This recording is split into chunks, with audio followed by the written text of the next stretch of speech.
Hello दोस्तों, नमस्कार। आप सभी का स्वागत है हमारे यूट्यूब चैनल पे।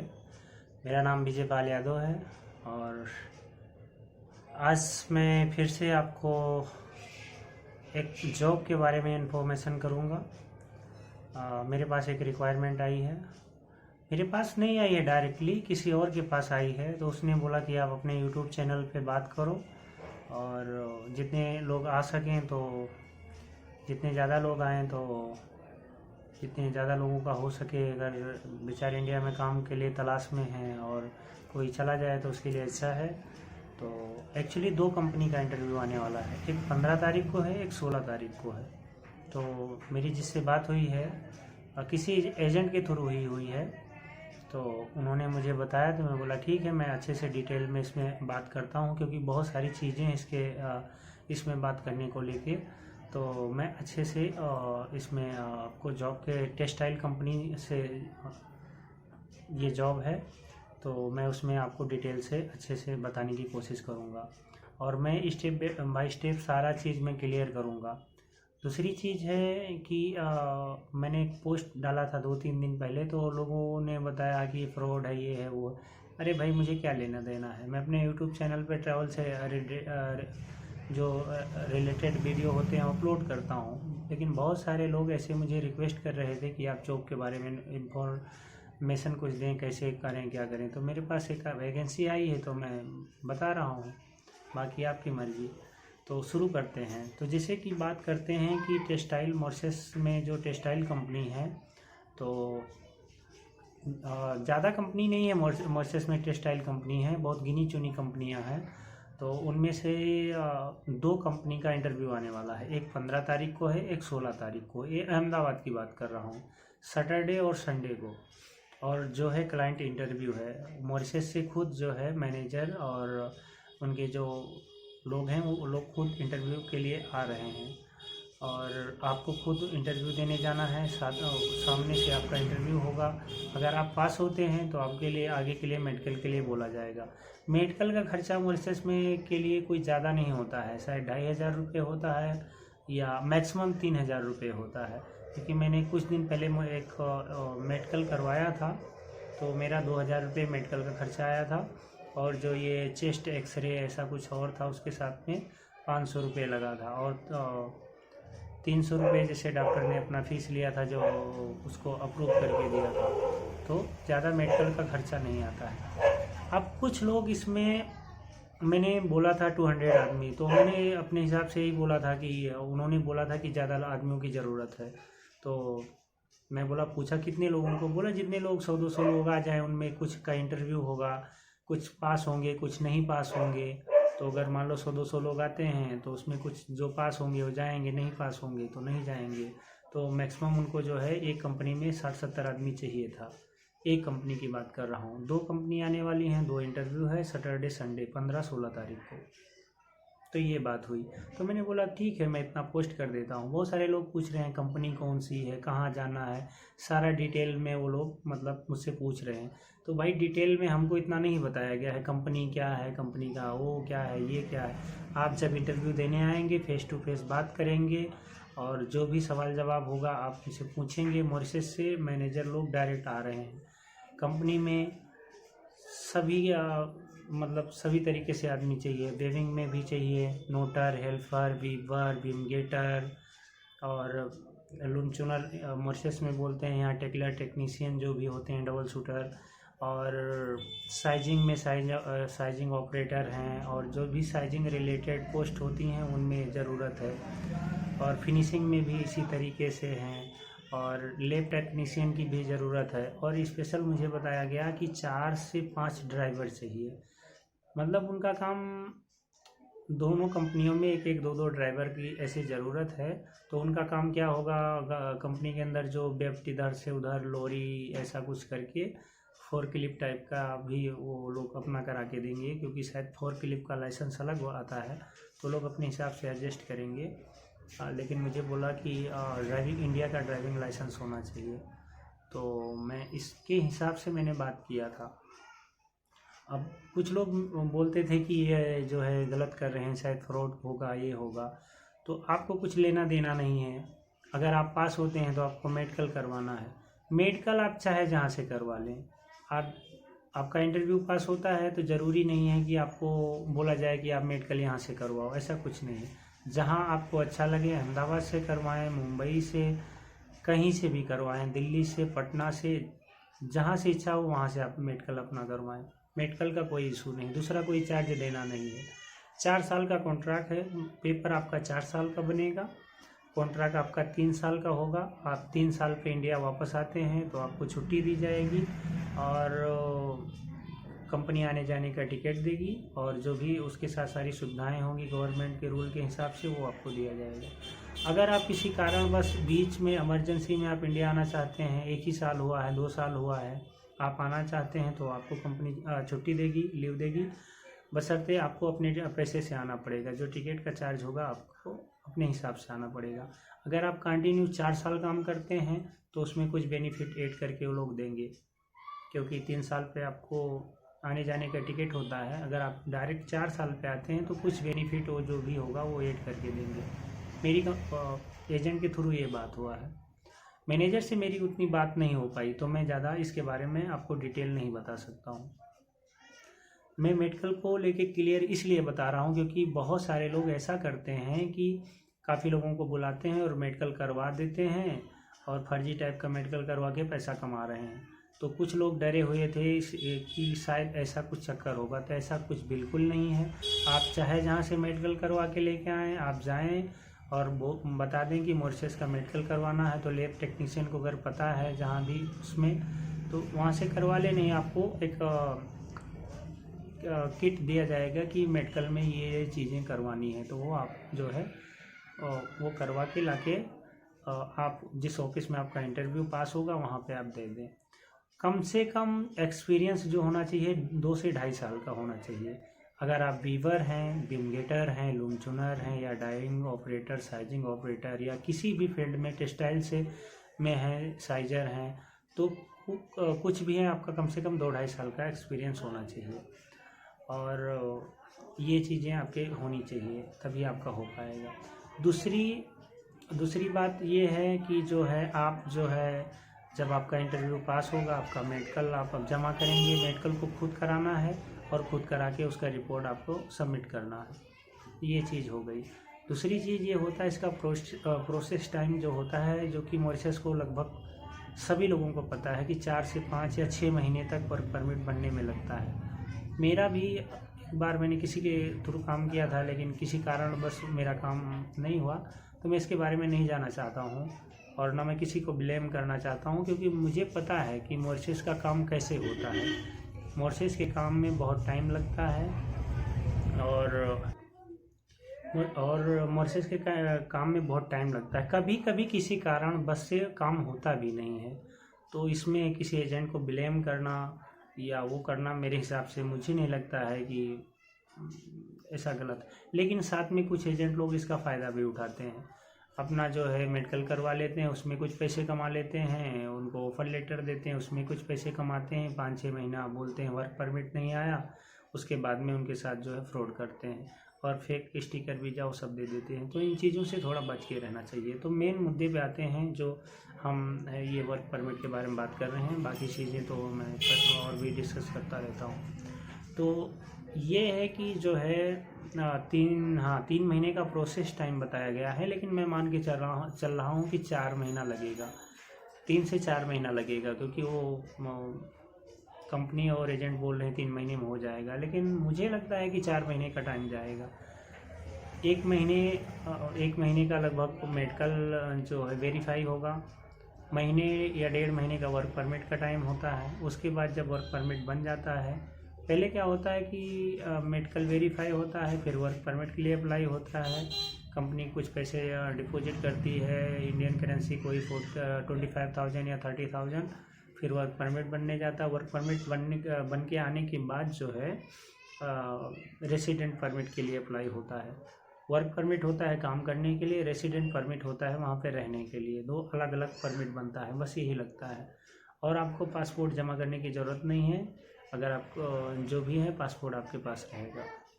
दूसरी बात, 3 से 4 महीने का प्रोसेस टाइम होगा, उसके बाद आपकी फ़्लाइट होगी और जो फ़्लाइट का टिकट होगा वो आपको खुद पे करना है, लेकिन यहाँ नहीं पे करना है। आपकी सैलरी से जो भी है वो कंपनी धीरे धीरे करके वो पैसे काट लेगी। दूसरे जो एजेंट के चार्ज हैं और वो सब चार्ज हैं, वो कंपनी और एजेंट के बीच में वो अपना सेटलमेंट होगा, वो लोग कैसे मैनेज करेंगे। तो ये अपडेट इतना था। तो मुझे टाइम नहीं मिल रहा था। मैंने एक पोस्ट डाला था अपने फेसबुक पे और मैंने अपने यूट्यूब चैनल पे भी डाला था। तो मेरे बहुत सारे जानने वालों का कॉल आया जो मेरे साथ मॉरिशस में मतलब मेरे साथ जो काम कर चुके हैं। लेकिन मैं ये सोच मतलब वो लोग थोड़ा निगेटिव वे में ले रहे थे। तो मैं बोला कोई बात नहीं है, मैं एक वीडियो बनाता हूँ। तो मुझे आज जाके टाइम मिला तो मैं सोचा कि एक वीडियो बनाते हैं। दूसरी चीज़ है, एक बहुत ज़रूरी चीज़ है कि अगर आप इंडियन हैं या फिर बांग्लादेशी हैं, नेपाल से हैं और आपने सेफेल में मॉरिशस में सेफेल में काम किए हैं। सेफेल एक कंपनी थी, अभी हालांकि बंद हो चुकी है। तो उसमें कुछ इंडियन लोग काम करते थे। तो मैनेजर और एजेंट सब लोगों ने मना किया है कि जो है जो सेफेल में काम किए हुए लोग हैं उनके वो इंटरव्यू में ना आए और उनका सिलेक्शन नहीं होगा या उनका किसी तरीके से इंटरव्यू नहीं लिया जाएगा। अब उसके पीछे मैं रीज़न ये ढूंढ रहा था, मतलब मैं रीज़न ढूंढ रहा था कि क्या प्रॉब्लम है कि सेफेल के रिटर्न लोगों को नहीं ले रहे हैं, क्या मतलब क्या कारण है। जबकि आप सेफेल में काम किए हैं, एक्सपीरियंस है, अच्छा काम करने का अनुभव है, सारी चीज़ें हैं, तो मना क्यों कर रहे हैं। तो मुझे भी शंका हो रही थी। तो मैंने कुछ लोगों से बातें किया और जो है जो और करीब से लोग इसको जानते हैं, तो मैंने उन लोगों से बात किया कि आखिर रीज़न क्या है। तो उन्होंने ये बताया कि जो सेफेल कंपनी थी मॉरिशस में तिरोले में, तो वो कंपनी क्या थी, पैसे थोड़े अच्छा देती थी। बाकी टेक्सटाइल कंपनियों से मॉरिशस की जो सेफेल कंपनी थी वो पैसा बहुत अच्छा देती थी। रहने के लिए सुविधाएं भी अच्छे थे और फ्रीडम बहुत मतलब थोड़ा फ्रीडम करके देती थी और बहुत सारी चीज़ें थी। तो मॉरिशस की कंपनी में वो था। तो वो लोग ये सोचते हैं कि जो सेफेल से रिटर्न बंदों को अगर लेंगे तो वो लोग एक्सेप्ट मतलब उम्मीद ऐसा रखेंगे कि जो है सेफेल के जैसे ये भी कंपनी हो और उतना पैसा पे करे। तो उन लोगों को डर है कि यहाँ से लेके जाएं, इतना पैसा खर्चा करके लेके जाएं, फिर उसके बाद वहाँ से भागें सेफेल के जैसी उम्मीदें रख के, तो फिर इसके लिए शायद मना करते हों। तो मुझे ये भी बात बताया गया। दूसरी चीज़ मुझे ये बताई गई, कुछ लोगों ने मुझे बताया कि जो सेफेल के लोग थे, जब कंपनी बंद होने मतलब कंपनी बंद नहीं कहेंगे, ट्रांसफ़र कहेंगे, क्योंकि उसका ऑफिशियल यही हुआ है, कंपनी ट्रांसफ़र हो रही थी। तो जो बांग्लादेश के लोग थे, इंडिया के लोग थे, बहुत सारे लोग ऐसे थे जो वहाँ काम करते थे। तो लोग कुछ अपनी डिमांड रखे थे। तो कंपनी जो है उस डिमांड पे चर्चा करना चाहती थी, लेकिन वो चर्चा होने से पहले क्या हुआ था कि कंपनी को बंद कर दिए थे और कंपनी के ख़िलाफ़ जो है केस कर दिए थे मॉरिशस पोर्ट लिस्ट में जाके। ये सही बात है। तो फिर बाद में दोनों में सेटलमेंट हुआ, कैसे हुआ, क्या हुआ, वो उसके बारे में हम नहीं जाना चाहते हैं। तो मॉरिशस गवर्नमेंट शायद इसलिए उनका परमिट ना बनाए या बनने का डर हो, तो इसलिए भी वो सोचते होंगी कंपनी जो आने वाली हैं कंपनियां कि जो सेफेल रिटर्न बंदे हैं उन्होंने ऐसा केस का मैटर है चल रहा है या जो भी कुछ है, तो उनका परमिट ना बने, हम पैसा खर्चा करें और परमिट बनाने के लिए एक अमाउंट पे करना होता है। जैसे कि मैंने बताया इंडियन करेंसी 25,000 या 30,000, मॉरिशस करेंसी 15-16 हज़ार रुपये जमा होता है। मतलब अलग अलग जमा होता है। तो वो मैनेजर लोग या कंपनियां डर रही हों कि हम जो है अभी इनको ले जाके और वहाँ मेडिकल और सारा चीज़ अप्लाई करें, और जब आप परमिट के लिए अप्लाई करते हैं तो जो आपका पैसा कंपनी वहाँ पे परमिट बनाने के लिए गवर्नमेंट को डिपॉजिट करते हैं, वो पैसा बैक नहीं होता है शायद, या मिनिस्ट्री पैसा रिटर्न करती होगी। तो जाहिर सी बात है जैसे सभी लोग थोड़ा कट ऑफ कर देते हैं तो शायद पैसा कुछ काट के रिटर्न करती हो। तो जो नए कंपनियां आ रही हैं दोनों इंटरव्यू करने के लिए, तो वो किसी तरीके से कोई रिस्क नहीं लेना चाहते हैं, तो शायद इसलिए मना किए हों। लेकिन ये सही बात है, जो लोग सेफेल से रिटर्न हैं वो लोगों को जो है मना किया गया इंटरव्यू में आने के लिए। बाकी जो लोग आना चाहते हैं वो मेरे पास CV भेजें, पहले मुझे इंस्टाग्राम पे मैसेज करें। और तो जो लोग आना चाहते हैं इंटरव्यू के लिए वो मुझे मेरे इंस्टाग्राम पे मैसेज करें, फिर मैं उनको अपना कॉन्टैक्ट नंबर दूंगा, क्योंकि मैं सबको नंबर नहीं दे सकता हूँ। मेरे पास सिर्फ 2 नंबर है, एक बाहर का है, एक यहाँ का, तो मैं सबको नंबर नहीं दे सकता हूँ और कुछ प्राइवेसी भी होती है। मैं काम करता हूँ अभी, मैं एक कंपनी को मतलब मैं एक कंपनी में काम कर रहा हूँ, तो मैं नहीं चाहता हूँ कि जो है बार बार मुझे कोई फ़ोन करे, मैसेज करे, मतलब डिस्टर्ब करे। लेकिन जो लोग सीरियस हैं, आना चाहते हैं, वो मेरे इंस्टाग्राम पे मुझसे कांटेक्ट करें और मैं उनको नंबर दूंगा, फिर मेरे व्हाट्सएप पे वो अपनी CV भेजें। और किसी तरीके से कोई चार्ज नहीं है, ना उनको मेडिकल का मतलब मेडिकल का पैसा उनका लगेगा, अगर इंटरव्यू उनका पास होता है तो उसके बाद सारी चीज़ें जो भी होंगी। तो ये अपडेट था, तो आप लोगों के साथ शेयर करना बहुत ज़रूरी था।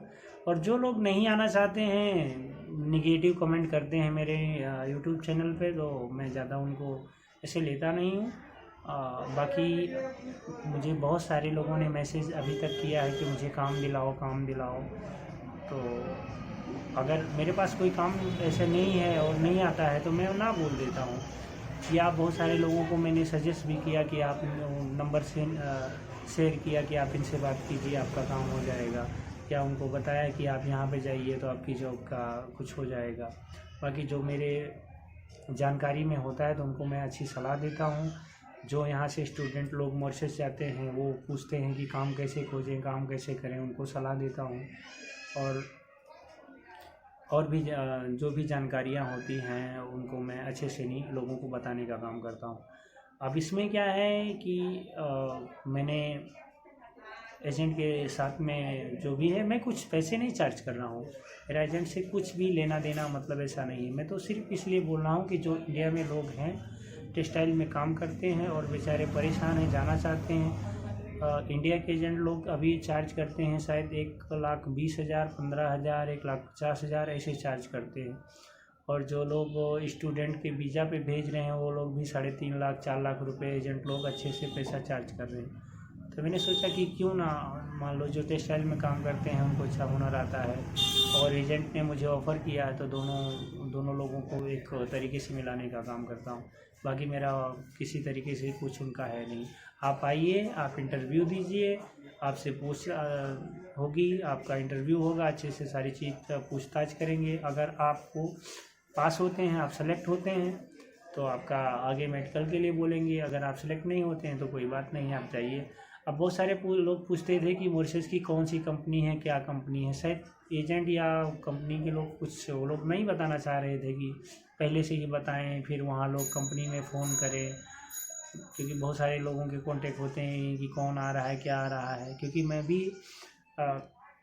जिस कंपनी में काम कर रहा था तो कोई नहीं चाहता कि मेडिकल के बारे में पहले से इतनी सारी अफवाह फैला दी जाए कि जितने लोग आने वाले हैं उससे ज़्यादा लोग वहाँ पे आ जाएं। कभी कभी क्या होता है कि कहीं पे मेडिकल होता है, 10-15 लोगों की ज़रूरत होती है, चलो मान लो 100 लोगों की ज़रूरत होती है, और आ जाते हैं 5,000 लोग, 4,000 लोग, और उस फील्ड के होते भी नहीं हैं, फिर भी ट्राई करते हैं अपनी फर्जी CV बना के, फर्जी वो इंटरनेट पे सर्च करके कि वीवर क्या होता है, विमकेटर क्या होता है, लूम चुनर क्या होता है। वो खाली उसमें जो एजेंट या वो लोगों ने बता देते हैं इसमें वैकेंसी है, उसको यूट्यूब चैनल पे सर्च करके और जो है फर्जी CV बना के पहुँच जाते हैं।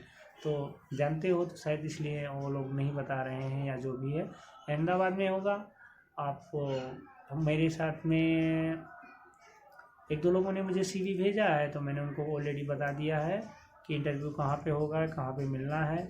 और हम 15 तारीख को ही स्लॉट बुक किए हैं एजेंट के साथ में कि हमारा जो है इंटरव्यू 15 को ही करवा दीजिए, और ताकि कोई बच्चे या छोटे वो 16 को करवाएंगे, क्योंकि इंटरव्यू अहमदाबाद में है, मुंबई में है, और शायद एक और कहीं एक और जगह वो लोग जाने वाले हैं। तो अगर लोग अहमदाबाद आ सकते हैं तो यहाँ पे आएँ, और जो लोग मुंबई आना चाहते हैं तो उनसे मुझे पूछना पड़ेगा कि मुंबई में कब है और कितना तारीख को है, क्योंकि आज मैं 13 तारीख को ये वीडियो शूट कर रहा हूँ, वो भी शाम हो गई है, और अभी मैं अपलोड करूँगा या मॉर्निंग में करूँगा तो 14 तारीख हो जाएगा, तो 1 ही 2 दिन का टाइम बचेगा। तो देखें आप लोग जैसा कुछ है मुझे जल्दी से जल्दी करें। और दूसरी एक बात और मैं बताना चाहता हूँ कि अगर जो लोग मुझे CV भेज रहे हैं, मुझे भेज रहे हैं या कहीं पे भी दोबारा ट्राई कर रहे हैं, अगर आपने पहले से मॉरिशस में कहीं मेडिकल लगा रखा है या किसी कंपनी में अपनी फाइल लगा रखी है तो थोड़ा इंतज़ार करें। थोड़ा इंतज़ार करें मतलब 6 महीना हो जाने के बाद ये नहीं कि अब 6 महीना हो गया बात ख़त्म। थोड़ा इंतज़ार करें, जब तक आगे से कुछ कन्फर्म ऐसा कुछ ना आए तब तक आपको वेट करना चाहिए। सम टाइम क्या होता है कि जो है आपका मेडिकल वेरीफाई हो जाता है, परमिट भी बन जाता है, पर आपका रेसिडेंट परमिट नहीं बनता है किसी कारणवश, तो फिर आपको जो है कंपनी रोक के रखती है, या फिर उनको जो है इंडियन रखने के लिए परमिशन नहीं है या कुछ और चीज़ें हो जाती हैं। तो परमिट तो बन जाता है लेकिन रेसिडेंट परमिट नहीं बनता है, वर्क परमिट बन जाता है। तो आपका एक परमिट बन चुका है, दूसरा परमिट नहीं है, तो आपका तीसरी जगह जब अप्लाई होगा तो काम नहीं होगा। तो आप अच्छे से समझ लें जिसके थ्रू आपका पहला फाइल हो चुका है। अगर वो बोलते हैं कि हमारे यहाँ क्लियर हो चुका है कि अब आप नहीं आने वाले हैं, तभी दूसरी जगह फाइल लगाएं, वरना क्या होगा आपकी फ़ाइल उधर भी फंस जाएगी और इधर से नया मेडिकल जाके नए कंपनी से अप्लाई होगा तो वो मिनिस्ट्री कंफ्यूज हो जाएगी कि आप करना क्या चाहते हैं और आना कहाँ चाहते हैं, तो आपके लिए प्रॉब्लम होगी। और जब आप मॉरिशस में रहते हैं और आपका परमिट है किसी कंपनी के थ्रू आप काम कर रहे हैं, तो क्या होता है कि आप कंपनी चेंज करना चाहते हैं और कंपनी आपको रिलीज़ करती है, या कंपनी आप छोड़ना चाहते हैं तो कंपनी दूसरी कंपनी में जाना चाहते हैं, तो मिनिस्ट्री यही मांगती है कि सबसे पहले आप वहाँ से NOC का लेटर लेके आइए, तभी आप दूसरी कंपनी में काम कर सकते हैं। दूसरी कंपनी तभी रखेगी जब पहली कंपनी आपको जो है NOC लेटर देगी कि हाँ आप हमारे इस बंदे को आप रख सकते हो, तब नए कंपनी में आपको नए परमिट बनेगा, नहीं तो आपका परमिट नहीं बनेगा, मतलब कोई नहीं रख सकता है। तो सेम कहानी यही है कि मिनिस्ट्री कंफ्यूज हो जाएगी कि आप इस कंपनी में आना चाहते हैं कि उस कंपनी में आना चाहते हैं। ऑलरेडी आपका फाइल प्रोसेस में है तो हो सकता है कि आपका दोनों जगह काम रुक जाए। तो जो लोग मुझे CV भेजने वाले हैं, सबसे पहले उनसे मैं यही बोलूँगा कि आपका कहीं नहीं अप्लाई किए हैं, आपकी मॉरिशस में कहीं फ़ाइल नहीं लगी, तभी आप मुझे CV भेजें और मुझे सीरियस होकर बात करें। ऐसा नहीं कि आप टेक्सटाइल के सिवा और दूसरी काम में एक्सपर्ट हैं और फिर मॉरिशस जाने के लिए आप बोलते हैं कि मैं टेक्सटाइल में काम करता हूँ और अब CV बना के भेज देते हैं। तो प्लीज़ ऐसा ना करें, क्योंकि जब सवाल जवाब होंगे आप तुरंत पकड़ जाएंगे, कहीं भी तो सीखेंगे या कुछ होंगे, क्योंकि इंटरव्यू सीरियस होने वाला है। तो आप अपना टाइम वेस्ट ना करें और हमारा भी टाइम जो है थोड़ा बर्बाद ना करें। और बस आज के लिए इतना ही। और भी जो लोग जानकारी चाहते हैं, कुछ भी है, आप मेरे YouTube चैनल पे जो है वीडियो देखो, मैं लगभग वीडियो बना के अपने चैनल पे अपलोड कर चुका हूँ। और कुछ अगर पर्सनली पूछना है, कुछ ऐसी आप जानकारी चाहते हैं मॉरिशस से रिलेटेड या और कुछ बातें आप पूछना चाहते हैं, तो आप मुझे मैसेज कर सकते हैं मेरे इंस्टाग्राम पे BJM59 पे, और मेरे फेसबुक पेज है वहाँ भी आप कर सकते हैं।